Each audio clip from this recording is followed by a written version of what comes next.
Hello everyone, good morning. सभी को नमस्कार। स्वागत है आपका ऑनलाइन क्लासेस में। और आज की जो हमारी क्लास है उसमें हम 11th क्लास का लेसन नंबर 3 जो हमारी स्नैपशॉट की जो बुक है उसका लेसन 3 रंगाज मैरिज उसके बारे में पढ़ेंगे। ठीक है ना। जैसा कि टाइटल आप देख रहे हैं रंगाज मैरिज यानी रंगा की शादी। तो चलो आपको रंगा की शादी में आज लेके चलते हैं और किस तरह से उसकी शादी होती है, क्या क्या चीज़ें हैं, क्या अरेंजमेंट है, वो सब आप इस लेसन में देखेंगे। इसके जो राइटर हैं वो है मस्ती वेंकटेशा अय्यंगर। ठीक है ना। इसके जो राइटर का नाम क्या है, मस्ती वेंकटेशा अय्यंगर जो है राइटर हैं। और उन्होंने इस लेसन में इसकी जो मैरिज है उसके बारे में बताया है, किस तरह राइटर अपना प्लान करता है इसकी शादी करवाने के लिए और क्या इसकी शादी हो पाती है, अगर होती है तो किस तरह से होती है और क्या क्या अरेंजमेंट है। So all the things you will see in this lesson. तो first you will start and see. देखिए इसको स्टार्ट करते हैं और देखते हैं क्या है इसमें। कहता है फनी टाइटल। जैसा कि आप देख पा रहे हैं इसका जो टाइटल है, राइटर कहता है अपने आप में एक फनी टाइटल है और इसमें उसने कोई अच्छा सा या आप कह सकते हैं इस तरह जिसको एक एम्फसाइज करने वाला जो टाइटल है वो टाइटल नहीं दिया। ठीक है ना। इसने इसको सिंपल क्या टाइटल दिया, रंगाज मैरिज, क्योंकि ये है भी रंगा की मैरिज के बारे में। किसी दूसरे को कोई नाम राइटर ने नहीं दिया, किसी की मैरिज थी तो इसी के नाम के साथ इसे दिया गया है। जैसे बता रहे हैं किसके बारे में है, रंगप्पाज मैरिज में, यानी रंगप्पा, रंगा का पूरा जो नाम है वो रंगप्पा है और रंगप्पा की शादी के लिए, शादी के बारे में ये लेसन है। ठीक है ना। और अब कैसे होती है राइटर बताता है, आपको शुरू करता है कि हु इज रंगप्पा, रंगप्पा कौन है। तो कहता है ये जो रंगप्पा है ये गांव के ही राइटर के गांव के ही एक अकाउंटेंट जो है उनका बेटा है। ठीक है ना। किसका बेटा है, गांव का जो अकाउंटेंट है उसका बेटा है। और इसका जो गांव है वो कौन सा है, होजहली गांव है। कौन सा है इसका गांव, होजहली। अब होजहली के बारे में राइटर थोड़ा सा बताता है, वो अपने गांव के बारे में बताना शुरू करता है। तो क्या कहता है कि you will not see this village in geography map. Geography के मैप में आपको नहीं मिलेगा, ये गांव जो है इसका नाम ढूंढने से नहीं मिलेगा। और ये जो है मैसूर डिस्ट्रिक्ट के अंदर ये जो गांव पड़ता है और बहुत ही ब्यूटीफुल विलेज है।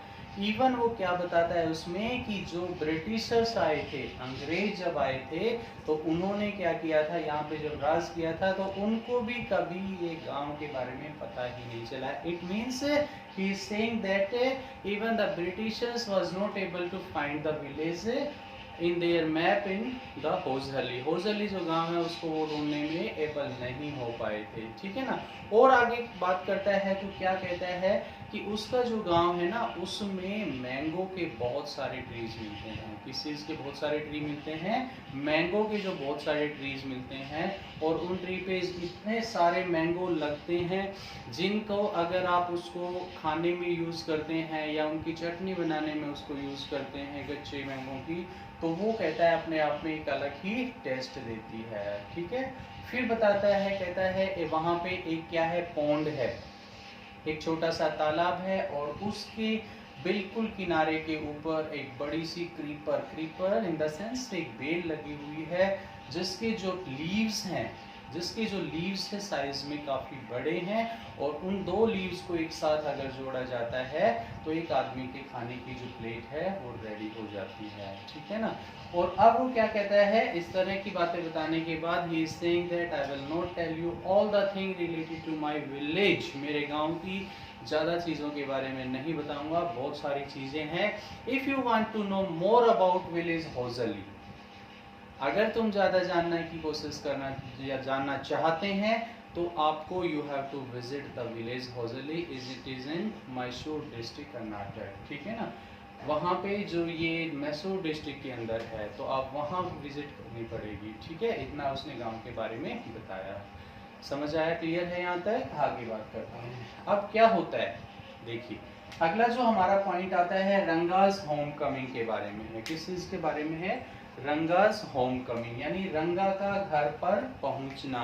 अब रंगा गया कहाँ था कि वो घर पे पहुंचता है। कहता है वो जो रंगा है वो अकाउंटेंट का बेटा है, अकाउंटेंट सन है, तो उसको 10 साल पहले की घटना बता रहा है राइटर, ठीक है ना। और क्या बताता है उसमें कि जो अकाउंटेंट का बेटा था वही एक ऐसा लड़का था जिसने, उस अकाउंटेंट ने क्या किया था, उसे फर्दर स्टडी के लिए गांव से बाहर बेंगलोर शहर के अंदर भेजा था, ठीक है ना।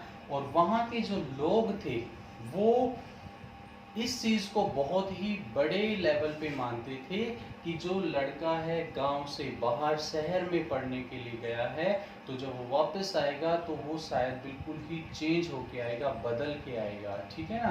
कहते हैं गांव के अंदर जो इंग्लिश लैंग्वेज थी वो लोग नहीं जानते थे, नहीं बोल पाते थे। रंगा जो है वो ये समझ रहे थे कि जब वापस आएगा तो शायद यहाँ की जो लैंग्वेज है, उनकी जो कन्नड़ लैंग्वेज है जिसको बोलते थे सभी लोग, उसको भूल जाएगा और वो इंग्लिश लैंग्वेज का ही यूज करेगा, ठीक है ना। तो क्या कहता है, वो बेंगलोर पढ़ने के बाद जब 6 महीने की पढ़ाई करके वहां से वापस आता है, तो वहां जो लोग हैं सब लोग गांव के इकट्ठे हो गए हैं। कहाँ पे? अकाउंटेंट के घर पे, रंगा के घर पे इकट्ठे हो गए हैं, ये जानने के लिए, ये देखने के लिए कि that how much changes had there in Rangas, कितना ज्यादा चेंज था रंगा के अंदर जब वो शहर से यहाँ पे आया था, ठीक है ना। सो all the people get together there in the Ranga's house and Ranga was very happy to see all, ठीक है। उन सभी को वहां पे देख के रंगा बहुत खुश होता है। And they were asking about, they were talking him, वो उससे बात कर रहे थे, उससे पूछ रहे थे। एंड रंगा जो होता है, जैसे गांव में या पहले वो जो लोगों को नमस्कार करता था, बोलता था, इसी तरह से बोलता है, उसी वे में, ठीक है। और सबसे अच्छे से बात करता है। पीपल, जो लोग थे वो ये देख रहे थे कि उसके हाथ पैर, कान, हाथ, नाक जो भी है वो सारी चीजें सेम वैसी हैं या कुछ बदलाव हुआ है। इवन कहता है एक जो लेडी थी वहां पे, एक जो बूढ़ी औरत थी वो वहां पे थी, और वो क्या करती है, जस्ट अपना हैंड लेके उसके चेस्ट के ऊपर फिरा कर देख रही है, और वो देखना चाहती थी कि उसके पास जो वाइट थ्रेड है वो अभी भी उसने पहना हुआ है या शहर जाके उसने निकाल दिया है। White thread in the sense आप कह सकते हैं जैसे कुछ लोग पहनते हैं, धागा होता है जिसको यहाँ से वो लपेटते हैं, हिंदी में उसको जनेऊ भी आप कह सकते हैं। तो क्या वो उसने पहना हुआ था, क्योंकि वो उनके ट्रेडिशन में था और वो भूल चुका है उनको या उनको रखा है, और उसने जब उसे देखा तो वो वहीं वैसे ही था। इससे देख के वो बहुत ही खुश होती है। और जब सभी लोग ये सारी चीजें देख के जाते हैं तो उन्हें लगा कि रंगा के अंदर कोई किसी तरह का बदलाव नहीं था। नाउ द नरेटर, वो सब लोग वहां से चले जाते हैं धीरे धीरे। नरेटर जो है वहां अकेला रुक जाता है। And he was talking to Ranga, Ranga से बात करता है, ठीक है ना। और रंगा से क्या बात कर रहा है, वो उसके बारे में पूछता है, उसकी पढ़ाई के बारे में पूछता है, ठीक है। और now the narrator went back, narrator उससे बात करके वापस चला जाता है। And he thought that he is very, वो सोचता है क्या, कि बहुत ही इंटेलिजेंट लड़का है और उसकी तो उसे अच्छे से एक लड़की के साथ उसकी शादी करवानी चाहिए, और क्योंकि इतना इंटेलिजेंट जो लड़का है तो इसके लिए एक अच्छी सी लड़की शादी के लिए हम ढूंढ सकते हैं, ठीक है। और वो उसे आशीर्वाद भी देता है जल्दी से उसकी शादी होने का। अब वो क्या करता है, नेक्स्ट डे, अब वो अपने घर चला गया है, रंगा जो अपने घर पे है। और नेक्स्ट डे क्या होता है, रंगा जो होता है वो क्या करता है, नरेटर के घर पे जाता है। नेक्स्ट डे रंगा जो होता है नरेटर के घर पे जाता है, और क्या करने जाता है, वो विद ऑरेंज, कुछ ऑरेंज थी जो उसे नरेटर को देनी थी, वो उनको देने के लिए वहाँ पे जाता है। And narrator was sitting there, narrator वहाँ अपने घर पे बैठा हुआ था, और वो दोनों आपस में बात करते हैं। Narrator was very happy to see Ranga at his home, अपने घर पे देख के बड़ा खुश होता है। And now he asked him about the marriage, that what you think about marriage, कि तुम क्या सोचते हो, तुम्हारे व्यू क्या है शादी के बारे में, ठीक है ना, किस तरह की शादी करना चाहते हो या किस तरह की शादी होनी चाहिए। तो रंगा जो होता है वो क्या करता है, अपनी व्यू बताता है। और उसने क्या कहा कि जो ट्रेडिशनल अरेंज मैरिज होती है, I don't like this type of the marriage, कि इस तरह की शादी मुझे बिल्कुल भी पसंद नहीं है। कौन सी शादी, जो ट्रेडिशनल अरेंज्ड होती हैं, यानी घर वाले ही उसको एक से मतलब पुराने रीति रिवाज के अनुसार उसको सेट कर देते हैं, तो वो कहता है मेरे हिसाब से बिल्कुल नहीं होनी चाहिए। उसको सामने वाले को लड़की को जो है लड़का पसंद आना चाहिए और लड़का जो है, दोनों एक दूसरे को पसंद आने चाहिए और दोनों की अंडरस्टैंडिंग जो है वो अच्छी होनी चाहिए, दोनों की जो एज है वो सेम होनी चाहिए है। इस तरह की कोई लड़की हो तो उससे शादी की जा सकती है, अदरवाइज जो उसके मैच की ना हो या तो वो इस कभी शादी नहीं करेगा, ठीक है ना। तो कहता है कि वो I did not get this type of the girl what ever I want, जैसे लड़की मैं चाहता हूँ मुझे ऐसी लड़की मिली नहीं है, और अगर मुझे इस तरह की लड़की मेरी पसंद की नहीं मिलती है तो मैं शादी नहीं करूँगा, और इस तरह की वो बात करके चला जाता है। तो नरेटर जो होता है वो ये बात समझ के बड़ा उदास होता है कि इस तरह का इंटेलिजेंट लड़का, और वो शादी करना ही नहीं चाहता है, वो सोच रहा है कि ये इस तरह का लड़का तो शादी करना चाहिए जिससे कि एक फैमिली सेटल हो जाए, लेकिन उसके बीच सुन के वो नाराज हो जाता है। नाराज इन द सेंस वो कहता है परेशान होता है, वो लगता है उसे कि इसकी शादी जो है करवानी चाहिए, उसे इस तरह की लड़की जो है मिलनी ही चाहिए, ठीक है ना।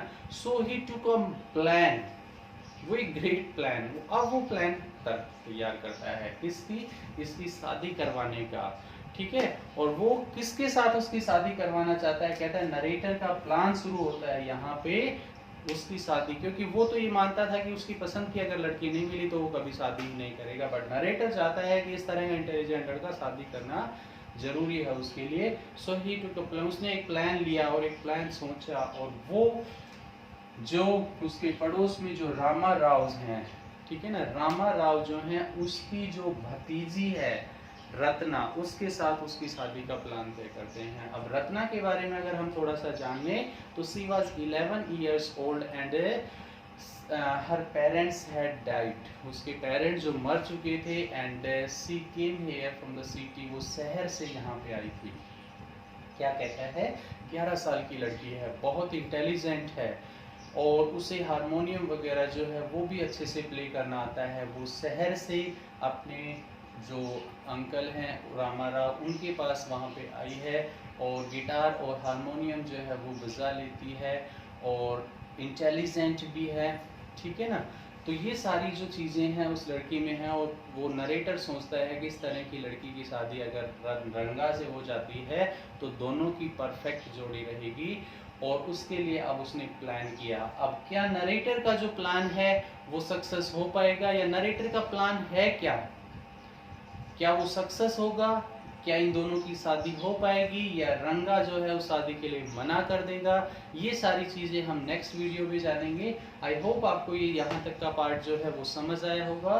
So for this thank you so much, have a good day everyone.